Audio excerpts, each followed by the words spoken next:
Assalamualaikum warahmatullahi wabarakatuh. Ketemu lagi di channel saya Suyono Listrik, channel edukasi dan motivasi sembuh dari anxiety dan psikosomatis berdasarkan pengalaman yang saya alami. Apa kabar Anda sekalian? Saya doakan semoga Anda semua dalam lindungan Allah SWT dan diberi nikmat, yaitu nikmat sehat, nikmat iman, dan segera lepas dari belenggu anxiety maupun psikosomatis. Oke, kali ini ada waktu 1 jam saya istirahat, sempat tidur 15 menit, masih agak ngantuk, tetapi saya masih punya beban mental, yaitu memotivasi Anda semua yang saat ini masih merasakan sensasi-sensasi anxiety maupun psikosomatis. Saatnya sekarang saya juga ingin curhat sama Anda, ya. Tetapi curhat saya ini insya Allah akan mengandung inspirasi atau makna tersendiri buat Anda semua. Karena curhat saya ini saya selingi dengan motivasi juga. Gitu. Psikosomatis itu membuat hidupku tak menemukan kebahagiaan. Hari demi hari, bulan demi bulan, bahkan tahun demi tahun, hidupku dilanda keresahan, kecemasan, ketakutan, dan kebingungan. Saat itu juga aku membayangkan apakah ini tanda dari akhir kisah hidupku. Tiap hari saya merenung, mengeluh, dan tidak bisa berpikir dengan jernih. Psikosomatis membuat kebahagiaanku bersama anak-anakku dan istri itu musnah ditelan kegelapan hati dan pikiranku.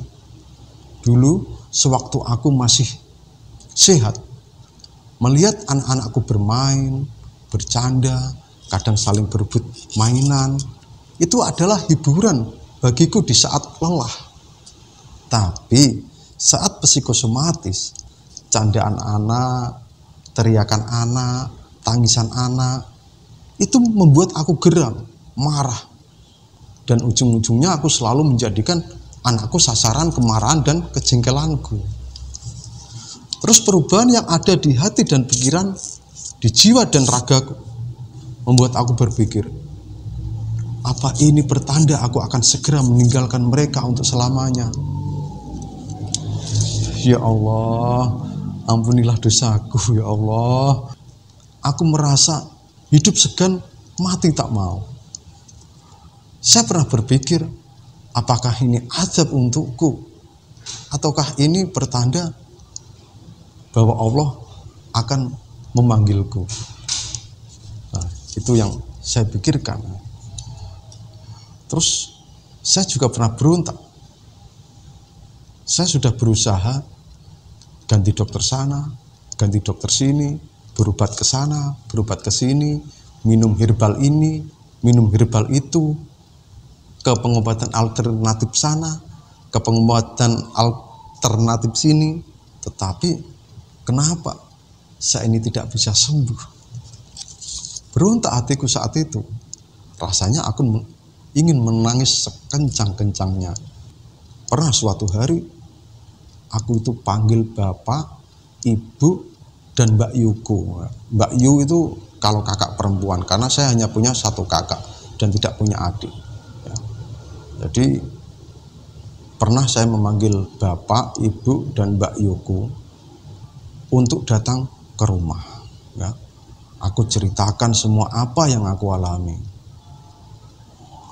Kedua orang tuaku, Mbak Yuku, semua menangis. Mereka terus memberi semangat padaku.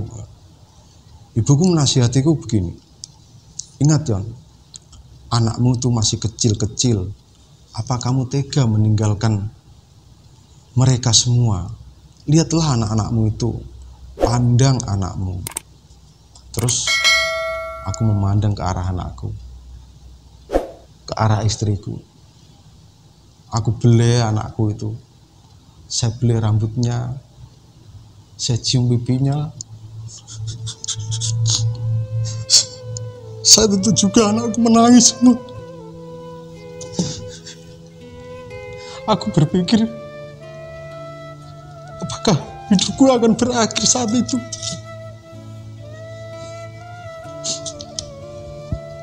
Ya itulah, hari demi hari saya itu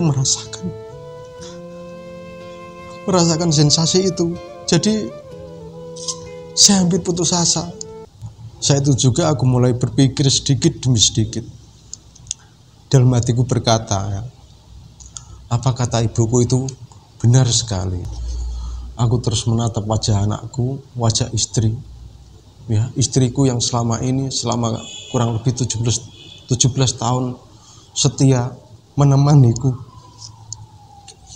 Hari demi hari aku terus berpikir, hingga akhirnya aku punya keyakinan, aku harus mencari Tuhanku, aku harus mendekati Tuhanku yang selama ini sudah saya tinggalkan, sudah saya jauhi. Sampai saatnya aku melakukan yaitu pendekatan secara religi, pendekatan spiritual. Saya harus mengingat Allah baik pagi, siang, dan malam hari. Aku terus menyebut asma Allah. Hari demi hari hidupku saya hiasi dengan dzikrullah. Saya jadikan dzikrullah, istighfar itu adalah suatu rutinitas.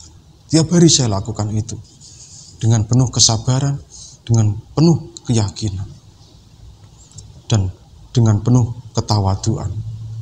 Hingga akhirnya yang ada di hatiku itu hanya Allah. Setelah saya melakukan dzikrullah berbulan-bulan, akhirnya saya menemukan yaitu namanya kedamaian. Hingga di hati saya itu yang ada hanya Allah, begitu.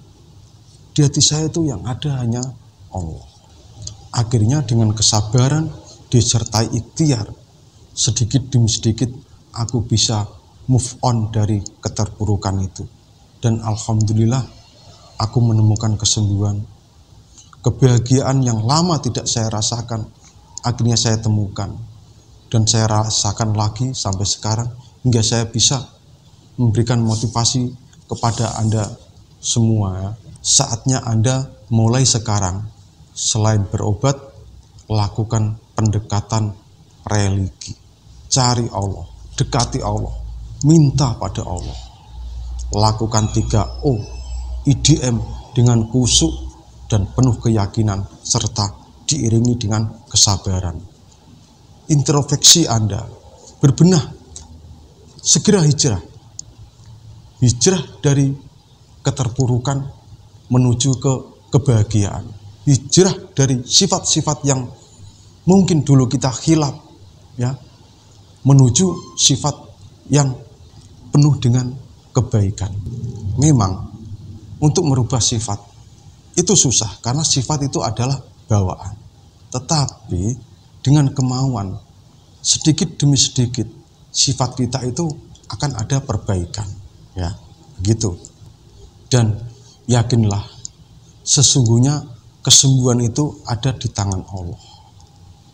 Terus ikhtiar, doa, dan serahkan jiwa dan raga Anda hanya pada Allah. Psikosomatis itu tidak berbahaya.